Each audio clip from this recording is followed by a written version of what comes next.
Hello, I'm Seafood Source Editor Sean Murphy, and welcome to another edition of Seafood Source TV, the bi-weekly video blog where we bring you news, information, and insights into the world of the seafood industry. Last week we attended the 2014 Seafood Expo North America in Boston, and you can read and watch all of our show coverage right now on SeafoodSource.com. It was a great event with some fascinating panel discussions on major issues facing the industry right now, not to mention a show floor packed with well over 1,000 exhibitors. We also had some fun and learned a few things from a series of masterclass events, crowned 2 new Seafood Excellence Award winners, and of course we had the annual oyster shucking competition, always a show favorite. Also in Boston last week during the show, news about a sobering and ongoing issue emerged when the Thai government and representatives of the Thai seafood industry put on a 2.5-hour event that was part seminar, part press conference to address allegations Thailand is not doing enough to address problems with human trafficking there.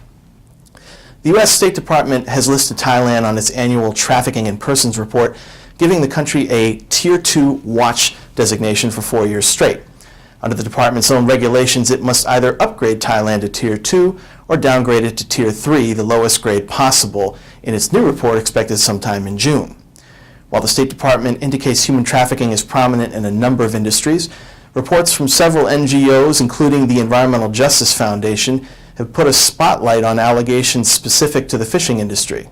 Now, according to these reports, workers are enticed into boarding fishing boats, then kept at sea for long periods with little or no pay. In extreme cases, the reports allege workers who protest are restrained, beaten, and even murdered. During the seminar in Boston last week, Thai government and industry representatives attempted to address concerns about these allegations. Fisheries Department officials assured attendees that they understood the problem exists and outlined a lengthy reform plan that includes monitoring of vessels, proper documentation of workers, and ensuring workers are properly paid. According to the officials, the process started in 2011 and led to laws cementing these policies in place, finally getting onto the books last fall.